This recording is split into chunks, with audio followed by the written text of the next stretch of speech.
Anda merasa dilema dengan luka masa lalu. Pernah tersakiti oleh kehidupan yang membuat Anda merasa percuma untuk melanjutkan perjuangan? Masalah dengan pertemanan, keluarga, kerja, atau percintaan yang terus terjadi, seolah tak ada akhirnya? Apa yang seharusnya Anda lakukan untuk mengatasi semua itu? Pada video ini, Anda akan menemukan 5 cara efektif untuk mengatasi luka masa lalu dengan teknik stokisme yang tidak hanya membantu menghadapi masa lalu, tapi juga mengubah cara Anda menyikapi masalah dalam hidup. Simak hingga habis, karena ini adalah langkah pertama untuk mengubah hidup Anda. Luka masa lalu seringkali menghantui kita bukan karena hal yang tidak dapat diubah, tetapi karena kita tidak bisa menerima kenyataan itu. Seringkali kita berjuang untuk memperbaiki masa lalu yang sudah berlalu. Ketika kita menghadapi kenyataan yang pahit, kita cenderung terjebak dalam penyesalan dan kemarahan. Ini adalah cara kita menanggapi ketidakmampuan untuk mengubah sesuatu yang sudah terjadi. Sebagai contoh, Anda mungkin pernah mengalami kegagalan besar dalam karir atau hubungan yang berakhir buruk. Mengapa kita seringkali tetap terjebak di sana? Karena kita terus mempertanyakan mengapa hal itu bisa terjadi, mengapa kita tidak melakukan sesuatu yang berbeda, dan mengapa orang lain melakukan hal yang kita anggap salah. Dalam stokisme, kita diajarkan untuk melepaskan semua hal yang berada di luar kendali kita. Kita tidak bisa mengubah masa lalu, tetapi kita bisa mengendalikan bagaimana kita meresponnya. Sebagai contoh, Steve Jobs, pendiri Apple, pernah dipecat dari perusahaan yang ia dirikan. Meskipun hal itu sangat melukai, Jobs tidak terjebak dalam penyesalan. Sebaliknya, ia menggunakan pengalaman tersebut untuk bangkit kembali, menciptakan produk revolusioner yang mengubah dunia. Dia memilih untuk menerima kenyataan, bukan berfokus pada apa yang hilang, tetapi pada apa yang bisa dibangun. Solusi dari hal ini adalah dengan mempraktikkan penerimaan diri. Anda tidak bisa mengubah kenyataan bahwa masa lalu telah terjadi, tetapi Anda bisa memilih untuk melihatnya sebagai bagian dari perjalanan Anda menuju pertumbuhan. Dalam kehidupan sehari-hari, cobalah untuk mengalihkan fokus Anda dari hal yang tidak dapat Anda kontrol ke apa yang dapat Anda lakukan saat ini. Seringkali kita merasa kita sendirian dalam kesedihan kita. Luka masa lalu membuat kita merasa terasing dari dunia ini. Kita merasa bahwa tidak ada yang mengerti apa yang kita rasakan.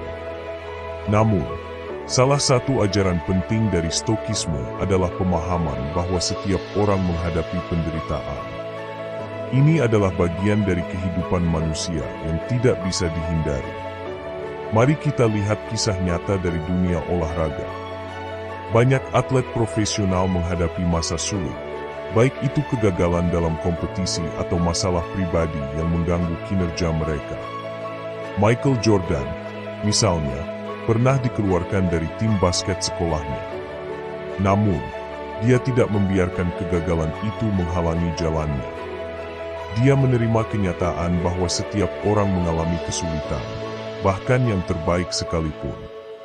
Jordan menggunakan luka masa lalunya untuk memperbaiki diri, meningkatkan ketekunan, dan berlatih lebih keras.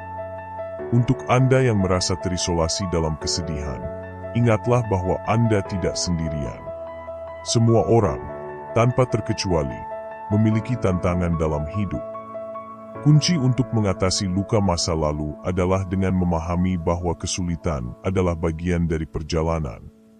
Jika Anda bisa melihatnya dengan cara ini, Anda akan lebih mudah menerima kenyataan dan melanjutkan hidup dengan lebih ringan.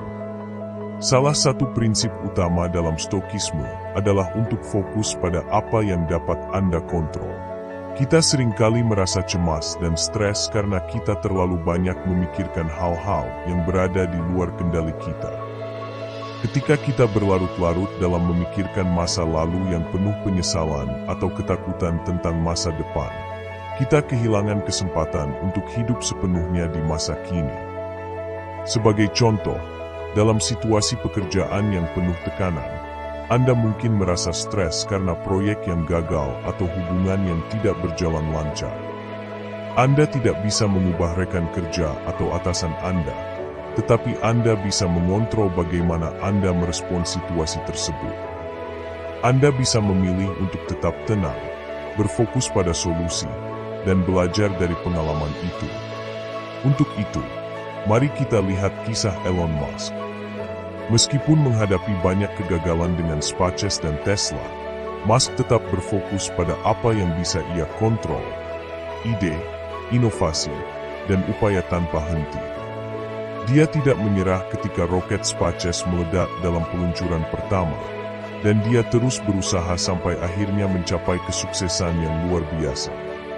Ini adalah contoh tentang bagaimana kita bisa mengambil pelajaran dari setiap kegagalan dan menggunakannya sebagai bahan bakar untuk kemajuan.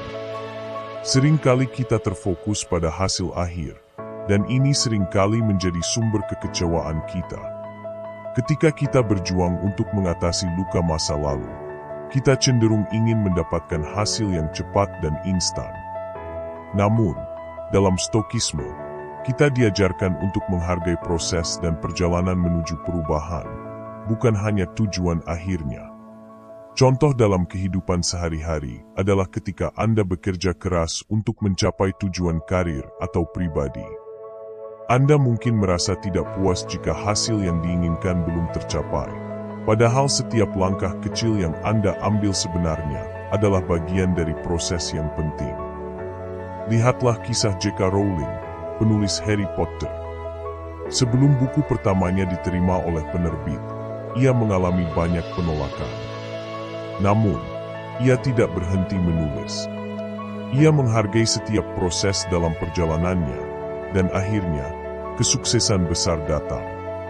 Jadi, ketika Anda merasa kecewa karena hasil yang belum terlihat, ingatlah untuk menghargai setiap langkah kecil yang Anda ambil. Setiap usaha, meskipun kecil, adalah bagian dari proses yang akan membawa Anda lebih dekat ke tujuan Anda. Akhirnya, dalam Stoikisme, kita diajarkan bahwa hidup ini adalah tentang pilihan. Luka masa lalu memang tidak bisa diubah, tetapi kita memiliki pilihan untuk bagaimana kita memandangnya dan bagaimana kita ingin bergerak maju. Anda bisa memilih untuk terus terjebak dalam penderitaan atau memilih untuk melangkah maju dan menciptakan masa depan yang lebih baik. Sebagai contoh, Oprah Winfrey mengalami banyak kesulitan dalam hidupnya, termasuk masa kecil yang penuh dengan kekerasan dan kemiskinan. Namun, dia memilih untuk tidak menjadi korban dari masa lalunya. Sebaliknya, dia memilih untuk mengubah ceritanya dan menjadi simbol kesuksesan dan pemberdayaan. Pilihan yang dia buat memungkinkan dia untuk mengubah hidupnya dan menginspirasi jutaan orang di seluruh dunia. Hidup ini penuh dengan pilihan.